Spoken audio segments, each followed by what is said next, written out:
It's Thursday again, tell everybody to lock in, grab some popcorn, a drink, and go and throw your AirPods in. It's the 1 hour show, constantly speaking facts.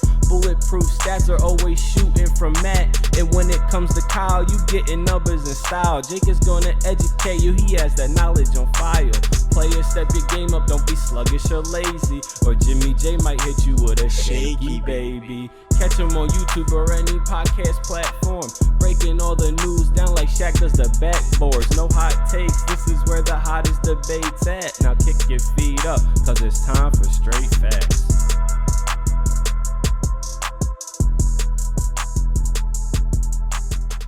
What's going on, y'all? Welcome back to Straight Facts, a sports show that educates and entertains, brought to you by the Up On Game Presents Network. It's my guys, Kyle Sirik and Stat Matt Robinson. I'm James Jackson. No Jake Galley had prior engagements for tonight. We forgive him, but he's going to miss a heck of an episode, yo, because it's NBA Finals time, the time that we've been waiting for, all playoffs. Warriors, Celtics is going to be a good time, but first of all, before we get into it, gotta say what's up to my guys, Kyle and Matt. What's going on with y'all? Yo, you know what's funny, James, is if you remember last year when we did this, the first show for the finals, it was just me and you when you were in Florida. So I was in Orlando, right? Actually, I have Matt here for a finals type of preview episode. We're going to talk about it a little more. It's actually an upgrade.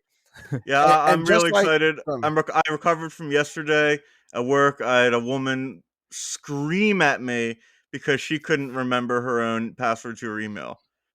Like, so, and well, how dare you? Well, that's my pet peeve, when customers get mad at me over stuff that it's their fault. You don't know your passwords. Yeah. That's your fault. I can't help you. I don't know your passwords.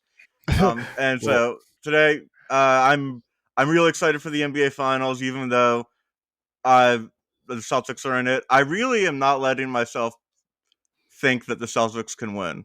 So I could be just a denial stage, but yeah, you're fooling yourself. I mean, well, let's get right into it then. Let's get right into it. Before you start the discussion, we have a fact straight at you. We all know about the Celtics defense, right? Number one defense in the NBA in the regular season, has been one of the best defenses in the playoffs. But not many people know, or not many people talk about Golden State being also ranked number 2 in defensive rating through the 2021-2022 NBA season. So the number 1 and number 2 defenses coming into the playoffs, they've also been playing like that. So we'll frame the finals in this kind of talk. We'll talk about like how both these teams got here and then how they match up with each other. But I think how they got to this point is really important to see how they're going to play in the finals once matched up with one another. So first, we'll go with the Warriors' path, and like it's been vintage Warriors. Like it really has been vintage Warriors this playoffs. And I don't even know if I realized it until I think Matt pointed it out a couple episodes ago, of like they're getting back, that they're remembering that they don't lose in the playoffs. That's the exact words you said, Matt. You said they're remembering that they don't lose in the playoffs. And I'm like, holy crap, they're really not losing. 4-1 against the Nuggets in the first round, 4-2 against the Grizzlies, and they really could have made it 4-1. They were just, really nice about it. And then 4-1 to the Mavericks. Again, could have swept them, but just really nice about it. So they're really forgetting that forgetting also how to lose in the playoffs. Could have swept the Nuggets. They're up 3-0. They could have done it to everything. Yeah. They're nice about it, to be honest. They really could have swept everyone. They're nice about it. But let's talk about it. We can start with the defense, because that's what's not been highlighted from a lot of people. And we know that Draymond, is that's what he stamps his game of. But the Warriors have really stamped or started their game plan on the defensive end this year. Yeah, I just think the versatility they have, making them match up with how they match up with Boston, really is a big advantage for Golden State. Because if you look at how Boston kind of played, especially in the Bucks and Heat series, they were hunting for mismatches all the time. They kept hunting, trying to get Grayson Allen, and it worked. They kept hunting, trying to get Struss or a hobbled Hero when he was playing, or blanking. So there's Lowry, because he was hurt too, and they kept hunting, and you can't do that with this Warriors team. Poole is clearly the weakest link, but when you have someone like Wiggins and someone like Green, that versatility where they can guard the point guard, Peyton Pritchard, they can guard Jaylen Brown or Jason Tatum, and they can guard Robert Williams or Al Horford. So it's just the fact that they have that, they can pre-switch before Boston is able to hunt them. And I think that's such an advantage for them. Yeah, they've also, what I've been really impressed about is they're playing, I mean, I call it playing the numbers in a way. Obviously, the mid-range game is not dead, as you like to remind us. But they're don't let them tell you it is. Don't let them. They're letting opponents take those shots and really locking down the 3-point line and the paint a lot more. If you look at the percentages that teams are shooting the ball, the Warriors have been letting the third most in these playoffs mid-range field goals. And that's just knowing what you do. And when you add in the versatility of all these different guys and how, Clay can switch on Draymond's matchup and Jordan Poole can switch on Wiggins' matchup, and it doesn't really matter who's guarding who. Bringing that to the playoffs has been really understated. And one other thing that's been understated for the defense is Gary Payton's probably going to come back in these finals. Mm-hmm. And I think personally he's going to be I think they're going to stick the rotation to probably 8 people. But I think Gary Payton is going to be cemented as one of those 8 people. And just having that spark plug on defense only elevates their defense as the series goes anyway. So, well, he comes back as a player who primarily focuses on the defensive end. So he just adds to that defensive identity that the Warriors have brought out in these playoffs. And I think something added to that defensive mindset for the Warriors is Steph Curry has been stepping it up on defense. He doesn't have a crazy amount of stats. There's not a crazy amount of steals or blocks or anything, but you see the effort on the defensive end. I mean, he did make, a big block or big deflection on Jalen Brunson in the corner to end game 5 and pretty much seal it for the Warriors. So, and you heard the one reporter in the one press conference call him a two-way player, and he kind of his eyes lit up and he was like, well, thank you. No one's ever called me a two-way player before.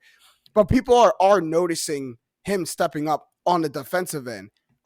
Now, I say that with the caveat of looking at his matchups through the playoffs, he hasn't had juggernauts at point guard, right? Monte Morris a lot in the first round, and then you get Campazzo and stuff like that. And then you go to the second round and you face no Ja.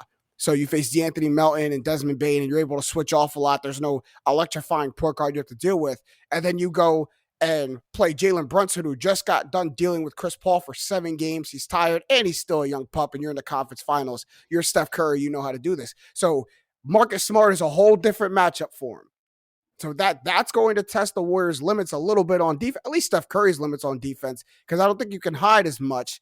And when you're faced with that matchup at the point guard position, Marcus Smart is going to make sure Steph Curry works on the defensive end. So that's going to be interesting to see. But Steph has stepped it up on defense. But also for the Warriors, too, getting back to what we're traditionally used to seeing them do, is on the offensive end, they're back to being the best distributing team, the best assisting team in the NBA, the most assists in these playoffs, and it's not even close. They have 28.3 assists per game. The second best in these playoffs is 25.7. League average is 22.8, and they're at 28. So they're blowing out these margins, and that is another hallmark of a Warriors team that we saw dominate the NBA is like they have prolific scorers. They have guys who know who's going to get off, but the ball does not stick. The ball's not going in one player's hands. It's moving all around the court, and now it's different guys contributing. Like now we see Andrew Wiggins stepping up for him and Jordan Poole stepping up for him, Jonathan Kuminga when he's healthy. And that's what you get when you move the rock like that. Like you get other players to step up. It's been super impressive. And so they're leading the playoffs in scoring almost 115 points a game.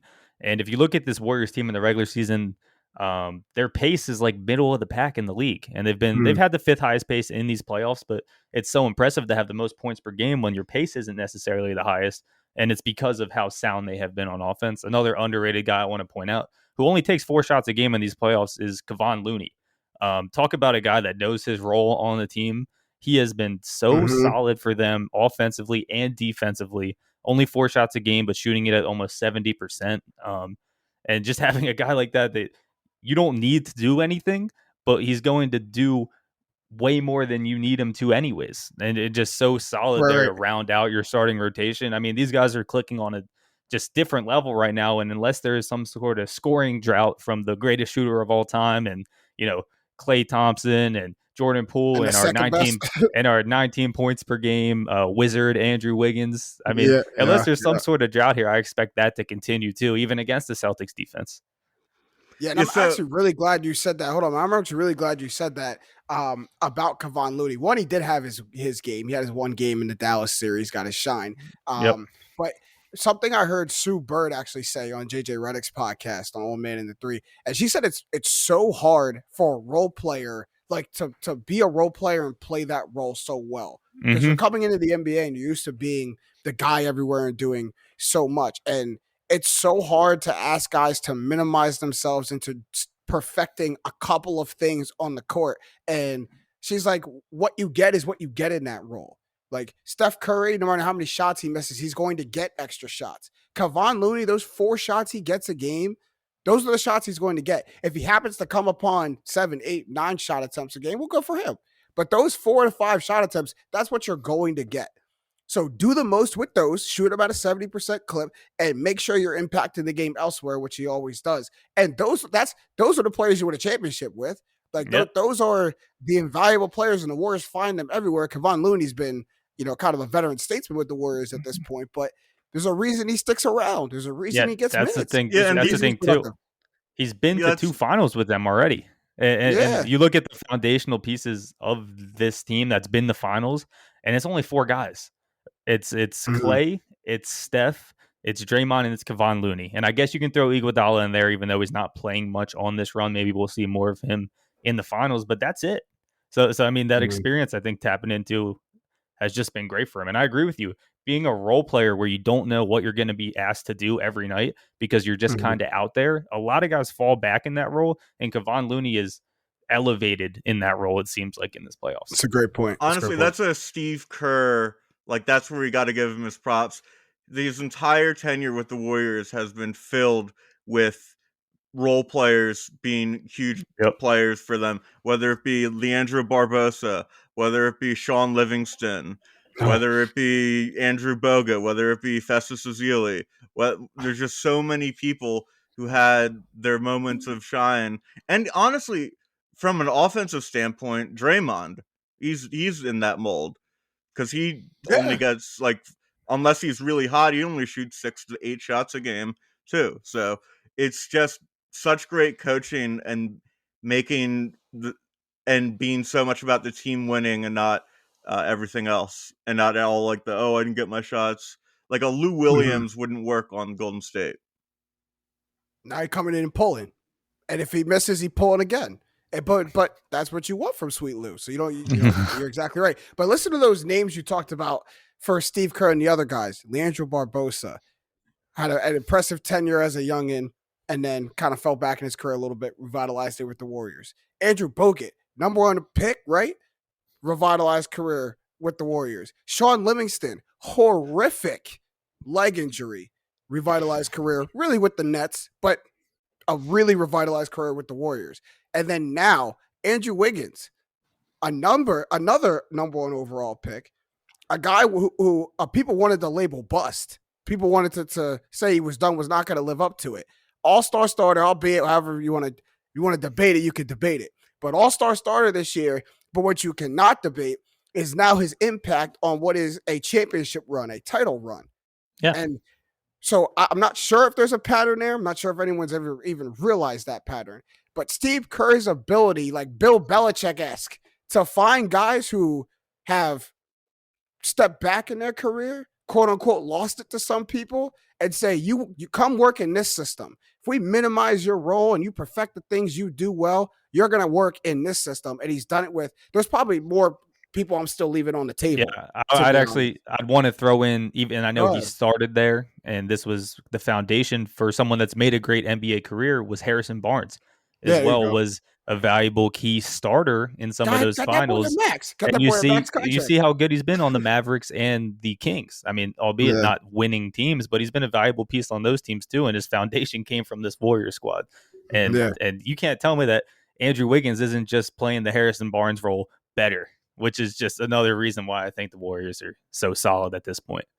I mean, when they got Andrew Wiggins, I think that immediately, I think people saw Harrison Barnes. Like they got Andrew Wiggins. They're like, oh, that's their Harrison Barnes replacement right there. Harrison Barnes was never an all-star starter. People wanted to argue he was an all-star, but he never even got invited to the weekend. He was a 12-point per game, third, fourth option. And Harrison Barnes is just a better version of that. Yeah. You know what I mean? A moments player was Harrison Barnes. He gave you big moments in the finals. He had a couple big shots in those finals. But a moments player.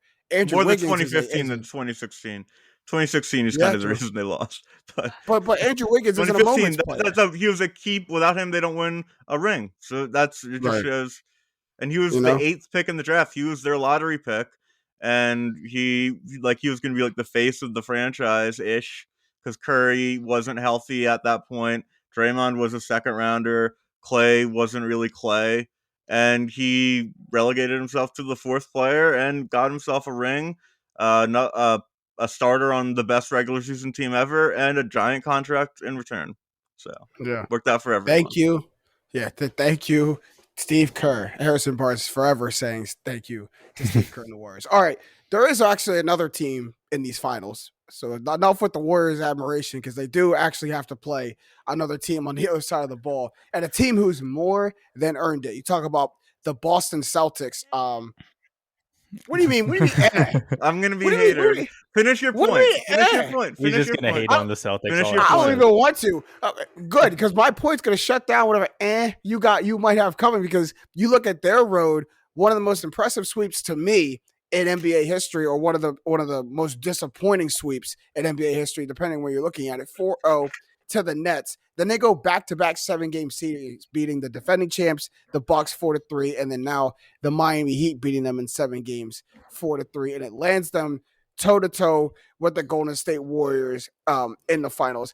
And Matt, before you start hating, strategically hate.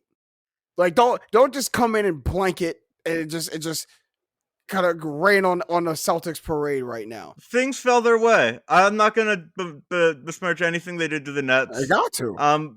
I just think that just shows the Nets were inept. That's not, I view it like negative for the Nets, not pro Celtics. Okay. But it's not like I'm not going to like criticize that. That's great. Well, what do you mean things fell their way? I'll get to it. So Chris Middleton injured. They win in 7 against Milwaukee. They don't win in 7 if Chris Middleton's healthy. Against Miami, Tyler Hero's injured. Kyle Lowry's injured. Butler's playing injured. And they really almost choke, one of the worst chokes ever in Game 7. And they get it's worked out for them this playoffs. And I just think they're finally playing a team at full strength with great chemistry. And I think it's going to show. I don't think it's going to be like, I'm not going to give like my prediction, but I don't think it's going to be like an easy series. But I think it's definitely going to be a step up of competition compared to who they've played.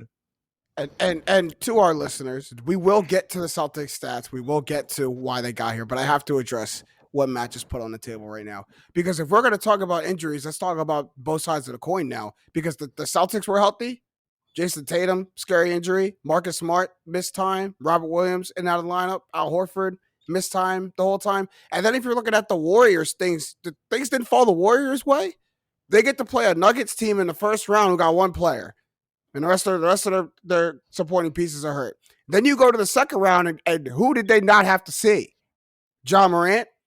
And then you go to the conference finals, and instead of having to face a guy in Chris Paul who's been a pest in Steph Curry's ear every time they play in the playoffs, you get to now play another team who's got one player. And your matchup is Jalen Brunson, who just got off a 7-game series with said Chris Paul. So, things gotta fall everybody's way. You're on a title run, man. Like things fall your way. No, that's really fair. But to me, it's like I've seen the Warriors do it before. So the fact that they had fortunate no Ja Morant, the fact that they avoided Phoenix, that would be a really good argument if I hadn't seen them do it before. But they're a dominant team throughout NBA history. We've talked about this last week. Right. The Celtics are a team that haven't quite gotten there. Congratulations on getting there. That's incredible. I would kill for the Sixers to make an NBA Finals. Well, that's what this is rooted in. That's what this is rooted in. But I can go back. I go back every year. People are back every year, Matt, and list the things that fell that team's way to get to the title run. Every single year. And it's mostly injuries, but I could do that. I know. Also, but I think when you win in 7, it's a bigger. Like you got Kyle. I was gonna say that your original point though had nothing to do with the Warriors. You were discrediting this Celtics playoff run.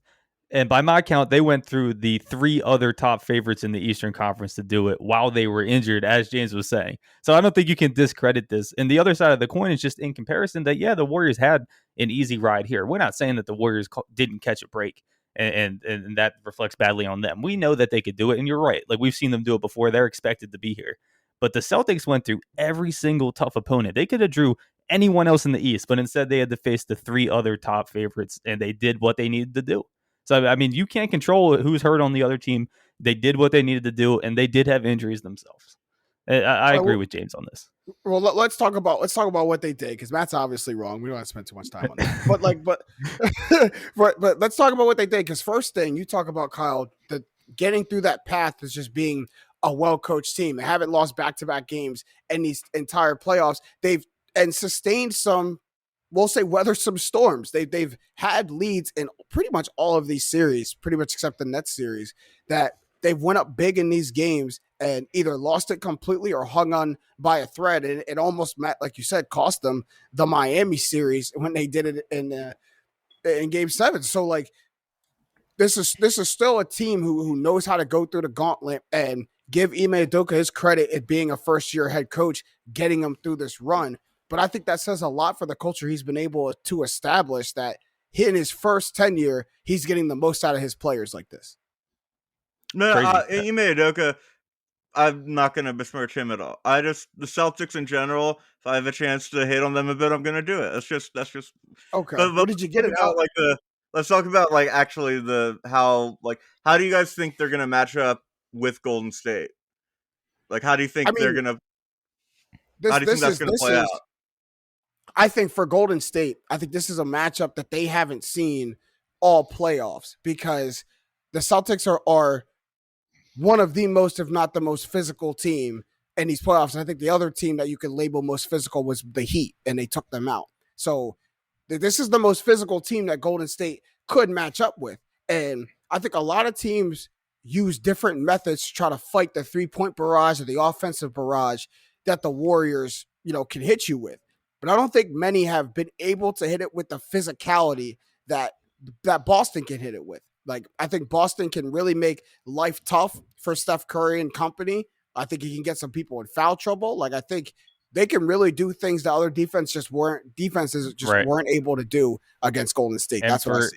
Yeah, I agree. And for as much as we talk about how the Warriors can switch everything and the Warriors have this really sound defense, Boston's the same way, if not better, in terms of, they don't even have a true point guard, but they have a guy who can defend a point guard perfectly, and they have guys that can switch on. So I think you look at the Warriors offense, and a lot of their offense comes from, high screens and off-ball screens and off-ball movement. And I think if there's a team that can, line up with that, it's really the Celtics, to be honest.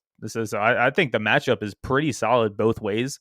And I think for as low scoring as we saw the Eastern Conference Finals with the Celtics and the Heat, two good defensive matchup like that, I think the the Celtics are actually coming in to maybe a possibility of the same type of matchup. Obviously, Golden State gives you more on the offensive side, but they've been in these gritty, tight defensive games already that I could see some of these games in the finals turning into. So I like the matchup for Boston too.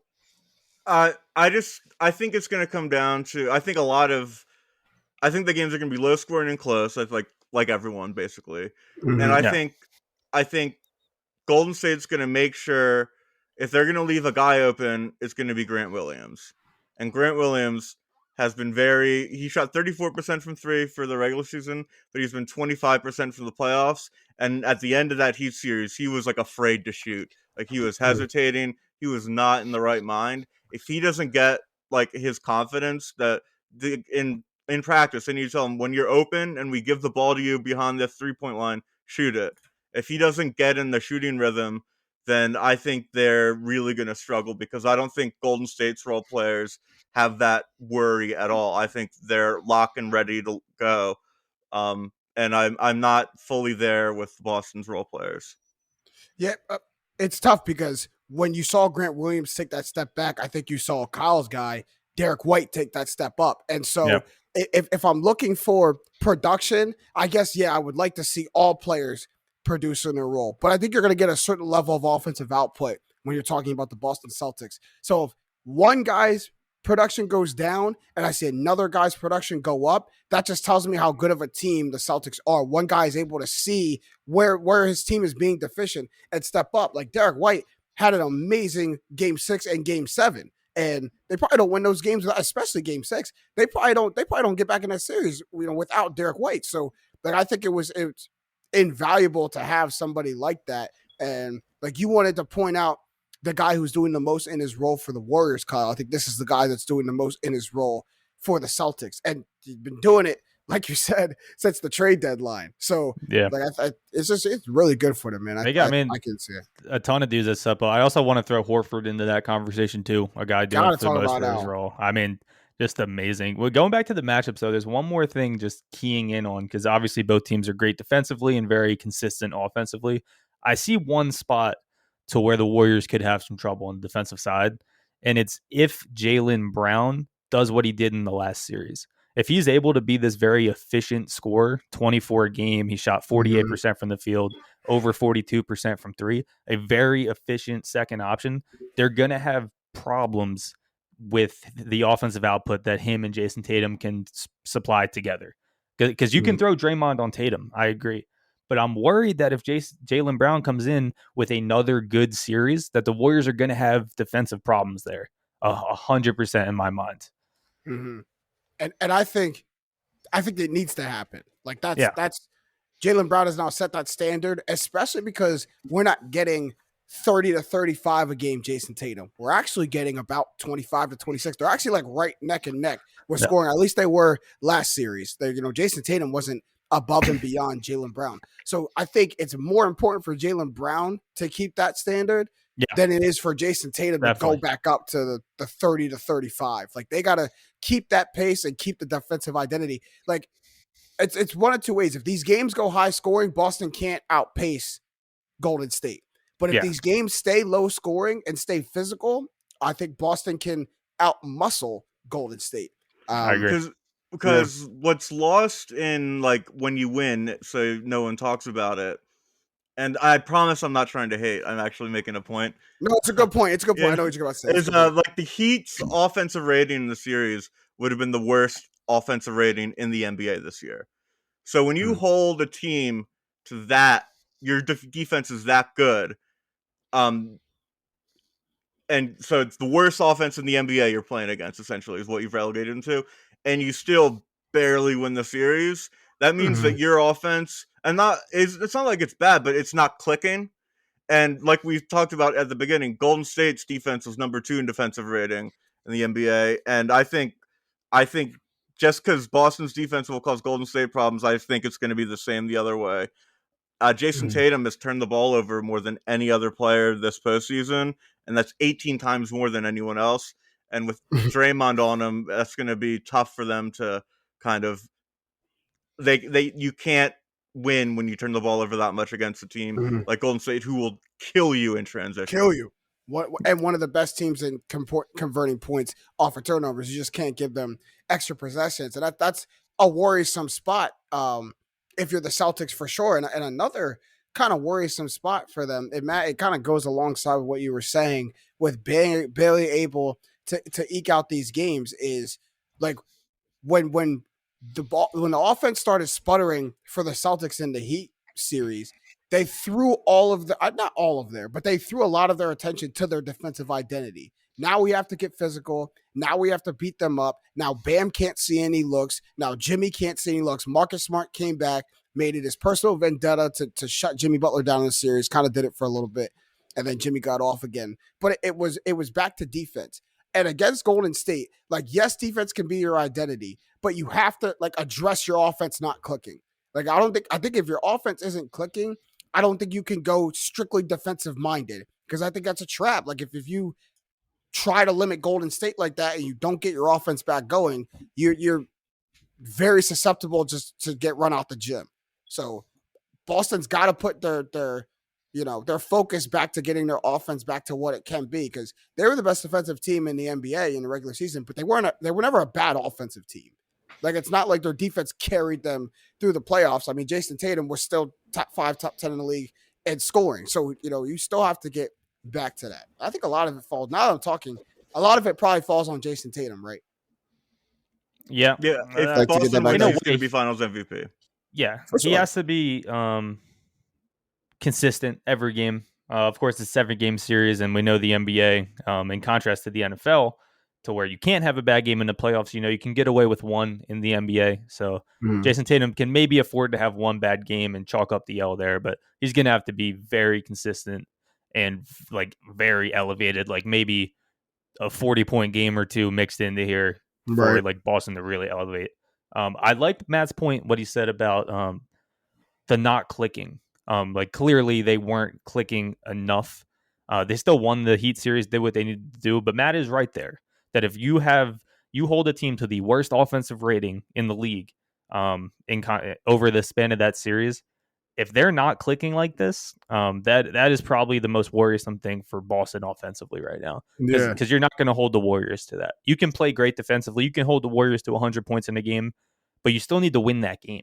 And there's games where Boston didn't even reach 100 points in this playoff. So I do want to say one thing for Matt, because I know we've been kind of against him on some of his points here. I think that is a true worry spot right now for Boston fans. No, that's a great point, because you say that right now, 100 points I don't think gets you any win against the Warriors, or something crazy happened. Something contextual happened. Someone got hurt. Someone had a historically bad shooting night, but you would need that from 3 or 4 people on their team. You'd need a historically bad night from Steph, Clay, and Andrew Wiggins for that to happen. Like, I don't see a game in which you win. Like, this isn't the Heat. This isn't Jimmy Butler scoring, 60% of their points. This is a team who 3 people on any given night can give you 30. So I do think like 100, 110 maybe bare minimum for the Celtics to pull these. I'm interested to see what the Warriors do with their rotations too. Obviously, Steph and those guys are going to play 40, but you still need to pull 1 or 2 or even 3 guys off the bench over the span of a game. And they've been really inconsistent with that in these playoffs. We've seen them go small, which you could do against the Celtics. And Moses Moody logged a game with 17 minutes off the bench. And then the very next game, Jonathan Kuminga came off 3 DMPs and played 21 minutes. So, I mean, there's different rotation pieces here that I'm going to be interested to see what the Warriors do with as well. Maybe it won't have the biggest impact on the series, but I think Boston's rotation's pretty set. I think what can change is like how many minutes do you give Grant Williams compared to Derek White, but that's about it. I'm interested to see what the Warriors do off the bench, because you can't play Looney more than like 25 minutes. Their bench pieces are a little more important than Boston. If he beating them up, you can. And traditionally, Steve Kerr isn't afraid. Go ahead. I agree with you, James. And it was actually shocking to me when I looked at it. Looney's only averaging 20 minutes a game in these playoffs. And he's been so good when he's been on the floor. But the fact of the matter is he's not going to play more than 25 over the course of the series. Well, they go small quick, and they're trying to outrun teams. But we know traditionally Steve Kerr isn't afraid to go deep in his bench. He's done it in the playoffs. He's done it many times before.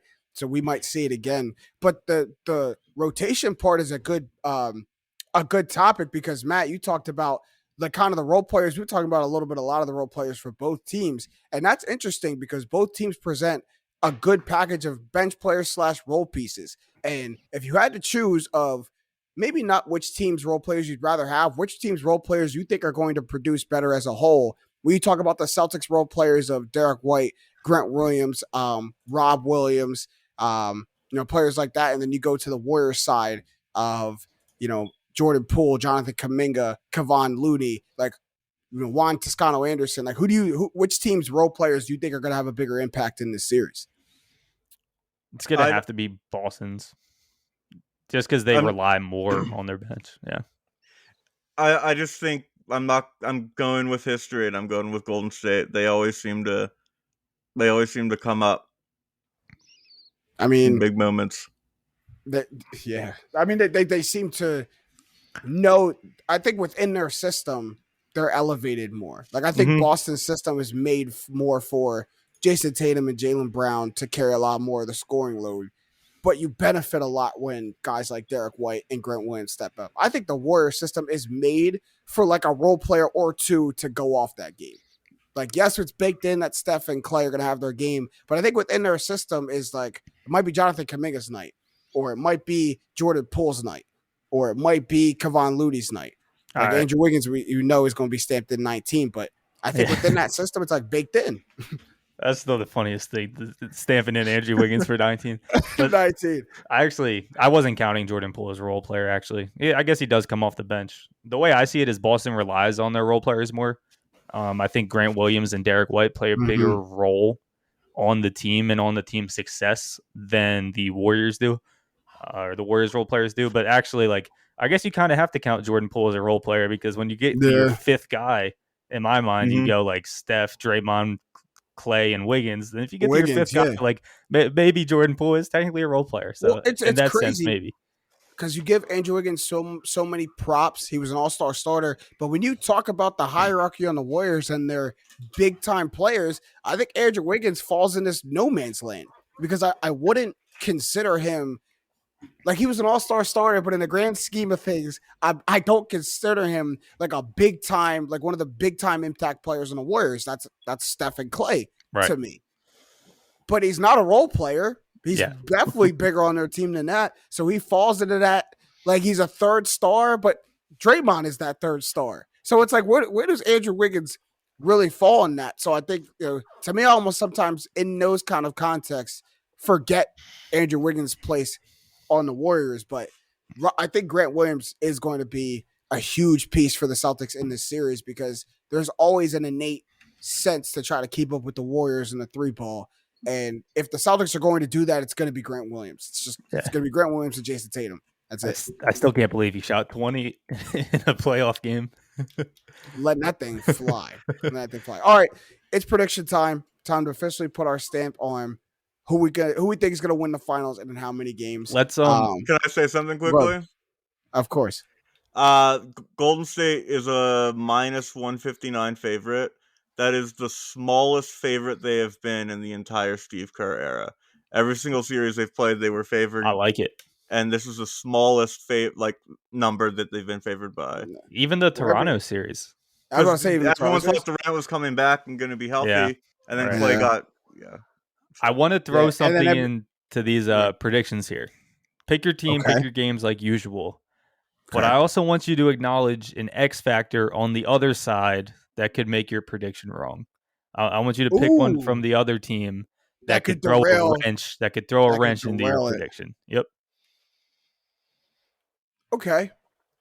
Do we need a little second? Because that I'll go first. That changes things for me a little bit. Go first. Go ahead, go first. To me, I'm going Warriors in 6. I think they're going to take it in Boston in 6. And to me, it really boils down to what I said. I think maybe last week, maybe 2 weeks ago, that I don't think a Steph and Draymond led team are going to let Jason Tatum beat him now at this point in their career. I think they're too good. They've been there too many times. And I think Jason Tatum's on that rise up, but he's not there yet. And I think the Warriors have been so good this year. You look at the last 2 years for them, like that is adversity that they actually had to go through for the first time, missing the playoffs back-to-back year, injuries on top of injuries to come back to this point and be so dominant. I'm going with the Warriors in 6.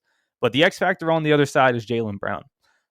In my mind, Jason Tatum's a consistent 30. I'm chalking him in for that for this series.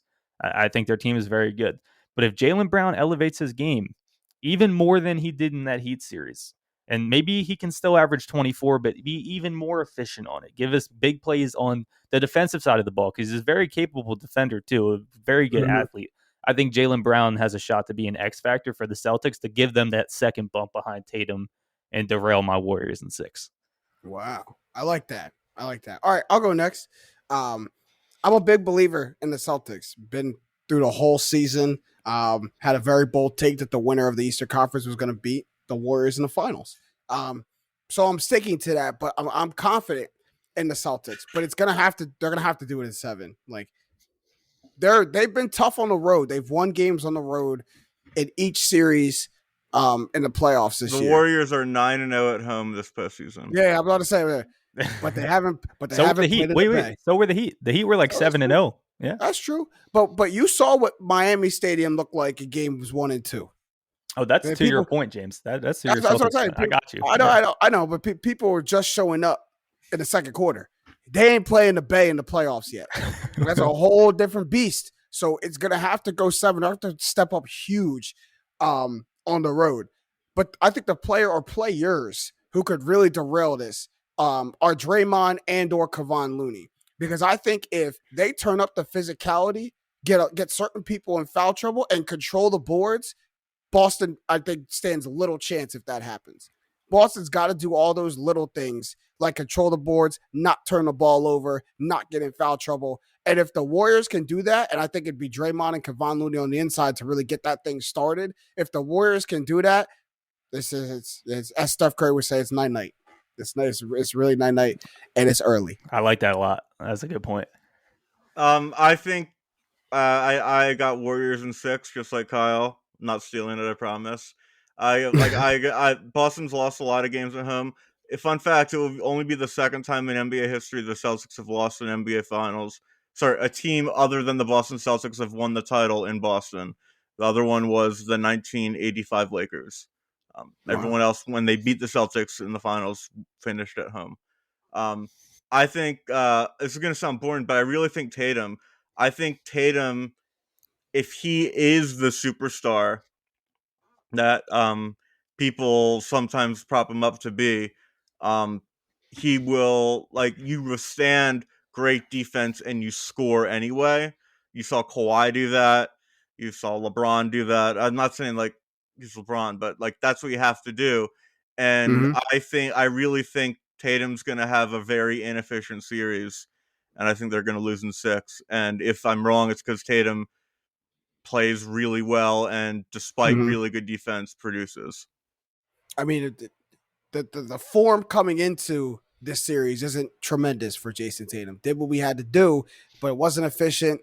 It wasn't game changing. So it's very liable, Matt, that, he gets bottled up even more. We'll see. But we all can't wait for the NBA finals.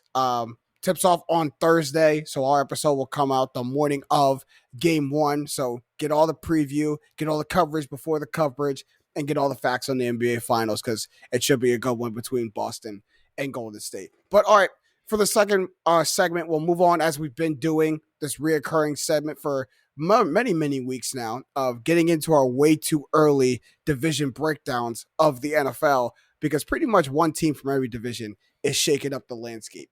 But we're going to move to the best, or I won't say the best division in football, the division of football that has the best team. How about that one? The it's NFC the worst South division in football. 3 teams are going to finish under 500. It might be one of those bad divisions in football, but it's the NFC South, and the team that really shook up the landscape of the division and the NFL landscape, and really as of late, has been the New Orleans Saints. The acquisition of Tyrann Mathieu and the acquisition of Jarvis Landry have been huge, but also the draft pick of Chris Olave, I think, makes their offense very, very scary and very interesting if they get adequate quarterback play. Re-signing Jameis Winston and Traquan Smith. Obviously, Jameis Winston is the big one because the Taysom Hill project was clearly a fail. So you need a quarterback. And they go back and get Jameis Winston, who had them off to a very good start before he got injured against my Tampa Bay Buccaneers, of all irony. But before we talk about the entire NFC South, we'll stay on the Saints right now, because I know my guy CJ Lindsay is listening with great intent to hear what we got to say about the Saints, who didn't worry me until they started signing Juice and they picked up Chris Olave, and they signed Tyrann Mathieu. Now, okay, now you got my attention. I'll say that, New Orleans. Now you definitely got my attention. The New Orleans Saints are going to be the biggest disappointment in the NFL this year. I'm cool with that. They're going to go 6-11, 7-10. People act like because Jameis Winston played 7 good games before he got hurt, he's not a turnover-prone quarterback. That's literally less than half a season. And a quarterback, an all-time great quarterback whisperer, retired in Sean Payton.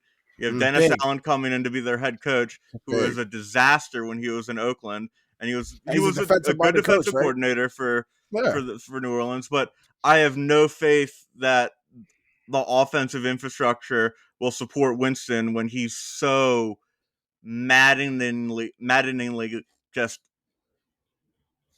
absurdly inconsistent. Yeah. Just the best throw you'll ever see, and then the next throw will be the worst throw you ever see.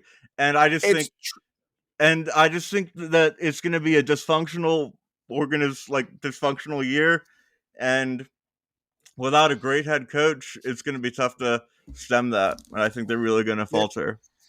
That's actually a really good point. And you came in hot with they're going to be the biggest disappointment in the NFL, but I don't think many people have really thought about that. Like, everyone's confident in Dennis Allen because he's been there with the Saints. He's tenured. He was alongside Sean Payton for this ride. So he knows the ins and outs of the organization. He knows what's going on.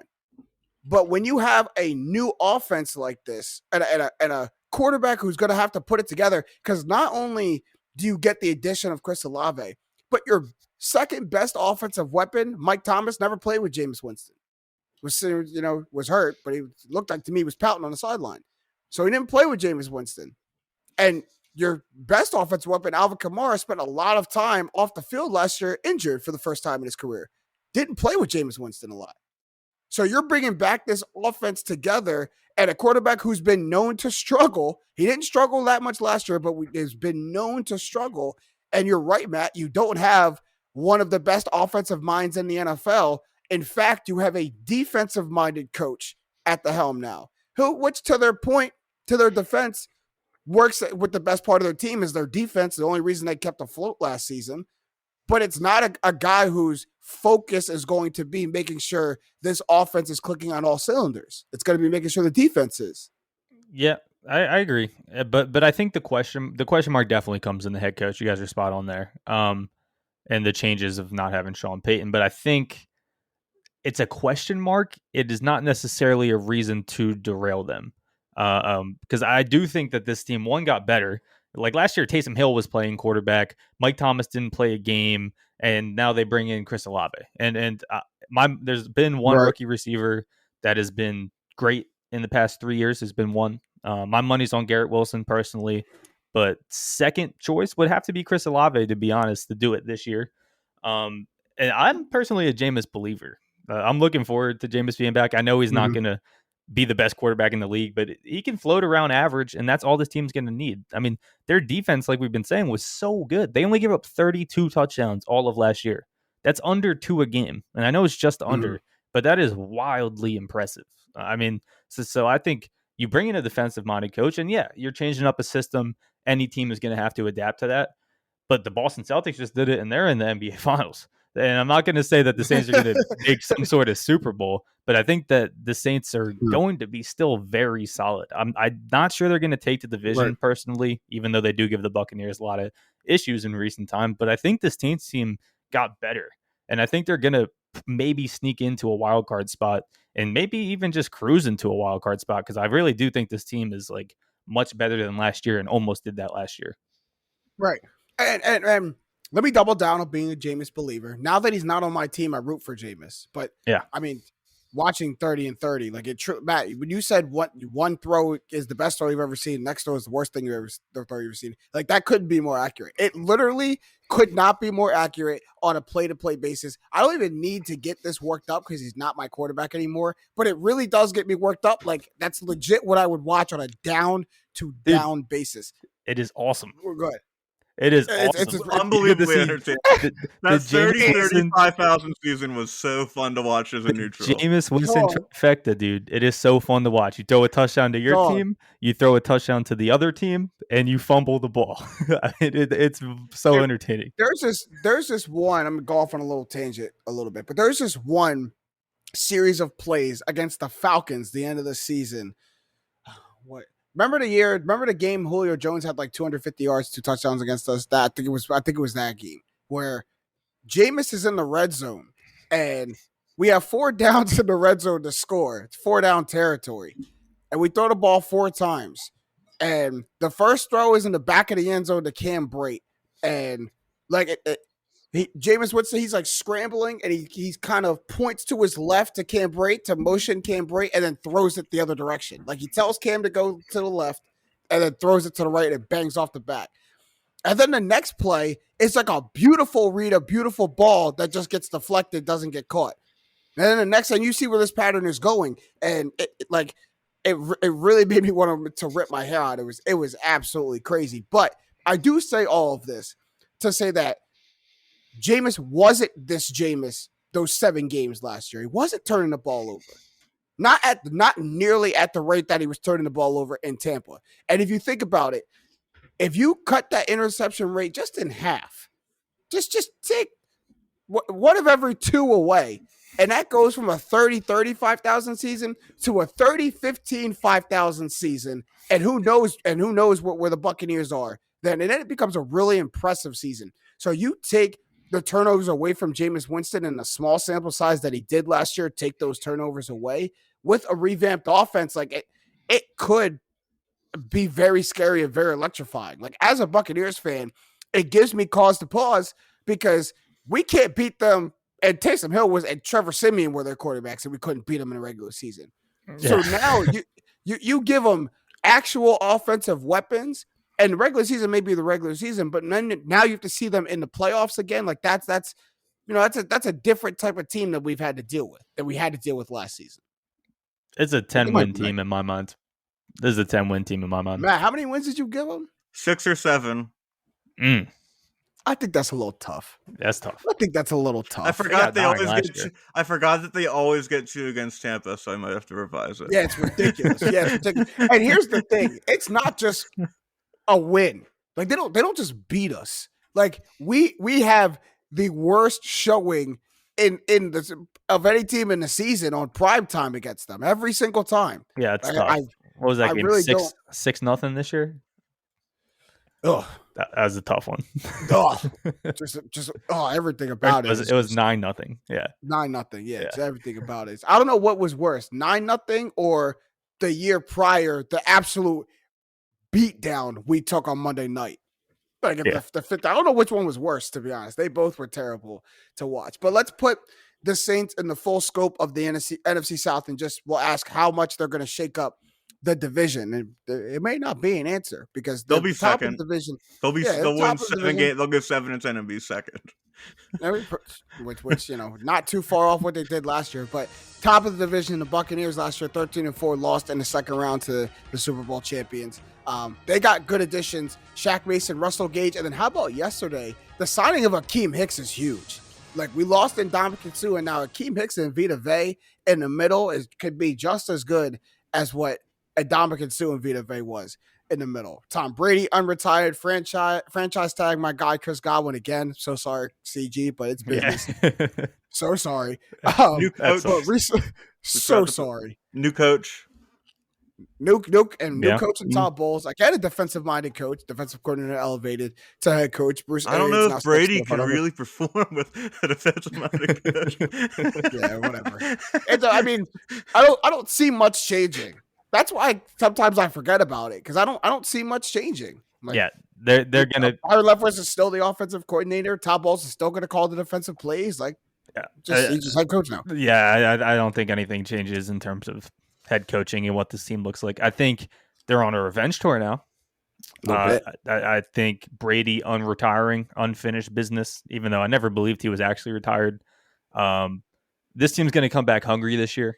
I think coming off of a Super Bowl the year prior, I'm not going to say that they took their foot off the gas, but they didn't look as good last year as they did the year before. And I think this year we're going to see a step back to excellence for this team. I think the signing of Russell Gage is incredible. Huge. I think Russell Gage is maybe the most underrated wide receiver in the entire league.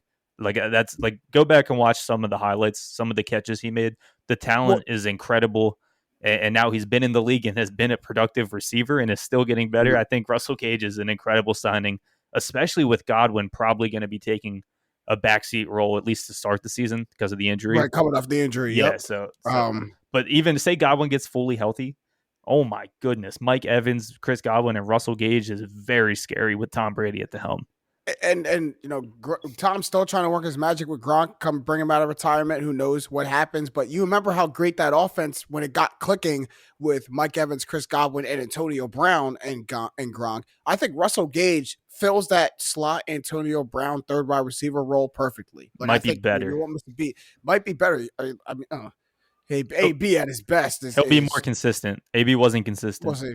it'll be a younger, sprier, more willing to be coached AB. There might be some nuts in the tree that AB didn't want to run. That Russell AB being gone is a plus. That was such a negative for the Bucs last year. But when I don't even want to say when he was quiet, because he could still talk, still say some stupid stuff in press conferences. But when he was just focused on football, when he was there, it clicked, man. For those 7 plays from scrimmage every game that AB was focused on football. In the regular season, you know what I mean? But like in the playoff run, he's big and caught a touchdown in the Super Bowl. So he like, you know what I mean? So that role is big for the Bucs. But then you trickle down. We talked about the Saints 9-8, missed the playoffs. Then you go and the bottom of the NFC South gets really, really tragic. You can skip the Panthers. The Panthers did nothing. Missed the playoffs, and the Panthers 5-12. Sad. Missed the playoffs. Started hot.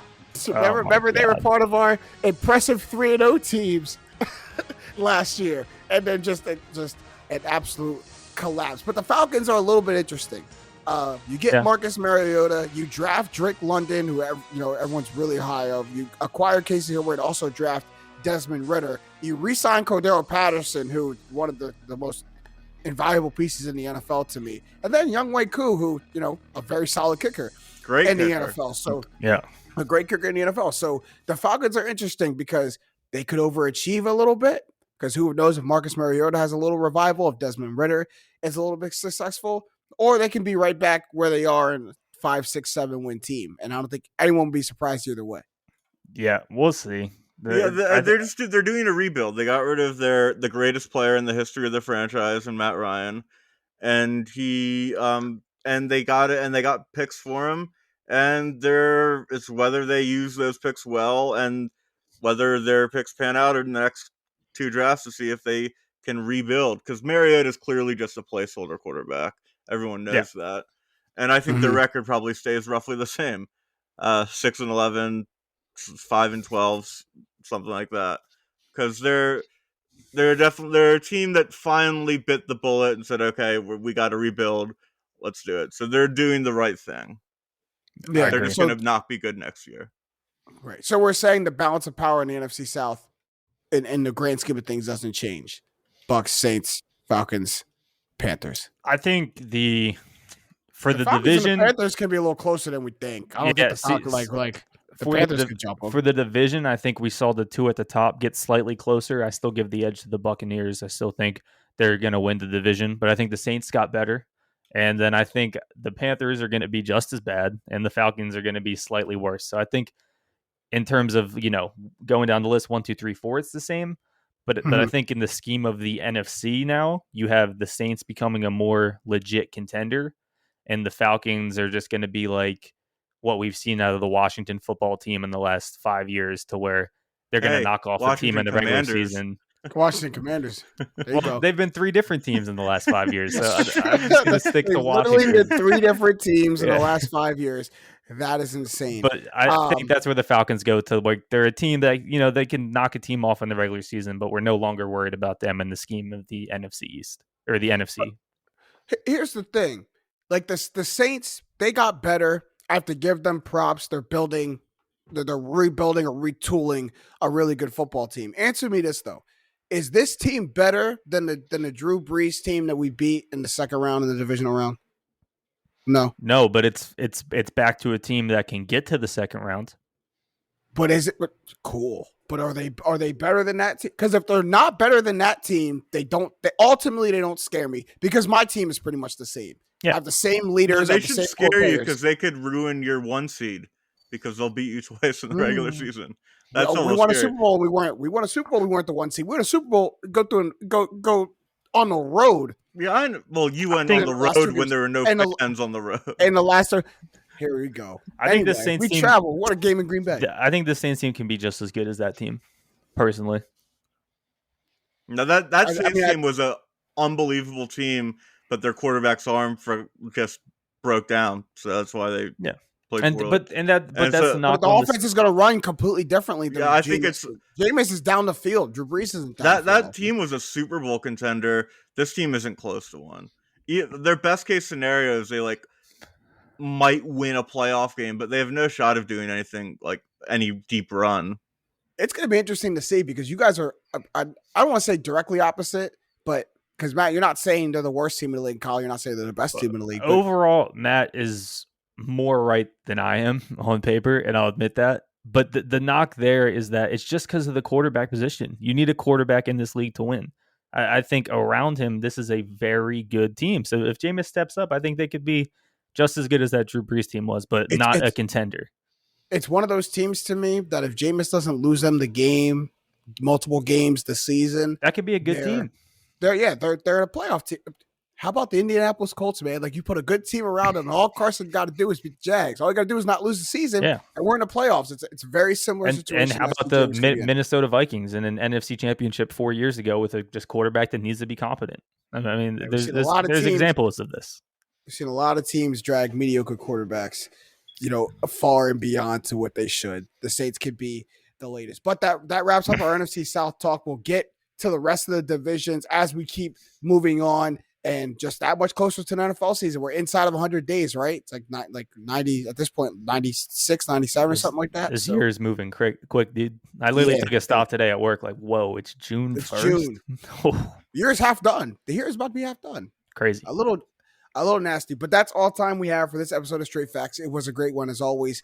We can get some shots up at the buzzer. Kyle, you got a shot for me, man? You nodding intently like you got a shot for me. I got a shot, and I'm just going to preface the shot at the buzzer with, do what makes you happy. And for me, that comes in the form is that I'm no longer watching the Philadelphia Phillies. I'm done watching this team. You know how many games I've watched this year? I don't know how many we've played, but I've watched maybe 48, like 35 to 40 Phillies games this year. Like really? way too many. Games, way too many. You have the fourth highest payroll in the league. And if you look at just the 26-man active roster, it's actually the second highest because there's other teams above you that have people on the injured reserves. And every team around you in the top 5 payroll is a 60% win rate or better. The Phillies have won 42% of their games, and they look terrible. Their only form of consistency is Gene Segura, who's now out 3 months. So I told myself 12 today. weeks he's out now. Yeah, I told myself today, I'm not watching a game in June. Catch me in July, tuning back into the Phils, but I'm officially out. You got a personal. That's self-care. At the end of the day, that's called self-care. You're taking care of your mental. I'm at the point where I'm so the Phillies being completely disappointing and losing is like the normal. So when it happens, I don't even get upset. I watched the game on last night against San Fran, and it was like, we have bases loaded, nobody out, a double play. And then it's just like, we lost. First base open in extra innings. Jock Peterson up to bat. We don't walk him. We don't walk him. If they win, fun. If they lose, we're just a pathetic organization. And what's crazy, and we've got to accept that. We're not gonna. If you mediocrity is where we live from it, you're not gonna get it. Mediocrity is where we live now. That's the state of the Phillies for sure. I actually was at last night's or Tuesday night's game, I'll say, the 11th inning loss to the Giants, which marked the third straight loss in 10 or more innings for the Phillies against the same team, their old manager, Gabe Kapler. It just all hurts so much. But seeing it live, have you guys been to a Phillies game this year yet? I've been to one so far. Kyle, be my only one now. I was planning to go to a couple. One of you're done. I'm only going to another one because me and my friends have already bought tickets to be like the big group game that we go to on the 11th. That might be the last one because seeing it in person is really dejecting. Like it's truly like there's no life in the stadium. I can't why are we here? What are we doing? What are we watching? Like this team is supposed to be so much better than it is. And for those who don't really know the game of baseball, it's not like football. It's not like basketball where the possessions are fluid and there's opportunities that present themselves on a possession, plate appearance, by plate appearance. You have to seize opportunities when they come in baseball. They don't come every inning. They don't come every at bat. And the Phillies are so great at just not taking advantage of any opportunity. Like they will give you bright spots when it don't matter. Gino give you a double with nobody on. We'll score 8 runs in games that we give up 11. We'll hit beautiful in those games. But you got a chance tied 2-2, runners on second and third, nobody out, and I don't get anybody in. Like, those are the opportunities that losing baseball teams don't take advantage of, and the Phillies do that every single time, man. Every single time. It's so maddening. It's actually the only time I feel y'all on the whole Philly sports thing. Like, for some reason, I feel like I'm right in it. For some reason, no, Double's super clutch though, which has been fun to watch. But that's it. I'm done. I'm done for the month. Which makes you like question your morals as a person. Like when you like I got to root for a Double to carry my team through a storm. Like what am I doing now? What if the Phillies subjected me to? Matt, you got a shot for me at the buzzer? I just want to eulogize Liverpool Football Club. It was it was a tough loss in the Champions League final on Saturday. When you outplay a team the entirety of the game and you still lose, that's not me being denial. They had like 11 shots on goal to Real Madrid's 4. So like it was Liverpool dominated the game. Shout out to Timo Courtois, the goalie for Real Madrid. Courtois went crazy. He was nuts. And it's just really upsetting. Like when you play 63 games in a season and you only lose 4, and you don't get either of the 2 big trophies. You get the 2 consolation trophies, which is still nice, but it made me realize the positives. I learned that I actually really am a fan of Liverpool, which is really fun. I love the team. I love the manager. I love the manager's like motto. I love that they had a parade on Monday to celebrate the 2 trophies they did win. And I don't love that part. I don't love that part. It's still 2 big trophies. The parade was already scheduled beforehand, and there was also to celebrate the women's team getting promoted. So it's like 3 things. Celebrate an achievement. But Kyle, the loser of the final is not going to have a parade. No, you got the parade was for the 2 trophies we won. Yeah, they won 2 other trophies. So, they won the FA Cup and the Carabao Cup. Yeah. Right. The FA Cup's big. And they never got a parade when they won the Premier League because of COVID. So it's kind of like the fans got to. Yeah. And it's you learn how much of a fan you are when you have a tough loss and it just eats at you. And then you wake up the next day and it's still eating at you. It's like, oh, I actually really am a fan. And it's nice to have that because I'm glad I have that because I feel like I've fallen off that a little bit with other sports, but I'm glad I found it with Liverpool. I'm glad you take a little bit of you find comfort in the gut-wrenching feeling of defeat. It's a little melodramatic. I feel that. I feel that with the Eagles. I feel that. You and minority owner LeBron James are really feeling an early morning a loss today. But I know Thibaut Courtois, the only thing I really saw is he said something crazy where he's like, Real Madrid doesn't lose in the Champions League. And that as a Barca fan made my eye twitch because, I still don't really want to root for them. But shout out to them, but a good Champions League. They have 14 Champions Leagues. The next closest is 7. Yeah, it's pretty nuts. That is pretty nuts. All I have to say at the buzzer is I was pretty honored that I work part-time at Dick's Sporting Goods in King of Prussia Mall, and my store manager asked me if I would be on the diversity and inclusion group for Dick's Sporting Goods. And for those out there, don't know, every company in America has a diversity and inclusion group. Every single one. You can go, whoever's listening, go to your HR department tomorrow and ask about the diversity and inclusion group. I guarantee you have one. So a lot of people view big corporations as just having like a face in the game and, just doing it because they have to. A lot of them establish it in responses to what happened to George Floyd and other tragic events. But I was encouraged. I went to the first meeting of the diversity and inclusion group. We had a little luncheon. And I was just really encouraged by what Dick's Sporting Goods, like at least my group, wants to do with that club. I'm very big. I'm very active when it comes to social issues like that.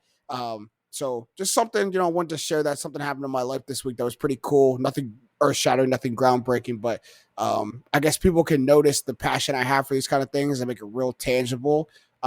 So I enjoy having those conversations. I enjoy trying to improve the spaces that I'm in, the spaces that I'm connected to. And, you spend an ungodly amount of time at work. That's a different issue America got to address, but you spend an ungodly amount of time at work. So I want to make sure that place is the best place possible. And I'm honored that someone nominated me to, help make sure that happens from a diversity standpoint. So that's cool from DSG. You guys know how big I am on that. So go diversity, man. We want everybody to be, including when everybody to prosper. That's awesome. But that's all the time we have for this episode of Straight Facts. It was a great one, man. We got some great conversation and great preview of finals talk. Also, a great talk about the NFC South. So shout out our guy, Jake Galley, who's out there just elevating himself in his role in his new job. So we're proud of him for that. Also, shout out everyone in the Up On Game Network, LeVar Arrington, Plexico Burris, TJ Hushmanzada, and shout out to my guys, Kyle Sirik and Statman Robinson. As always, it's been a blast. I'm James Jackson. These have been the facts. Straight up.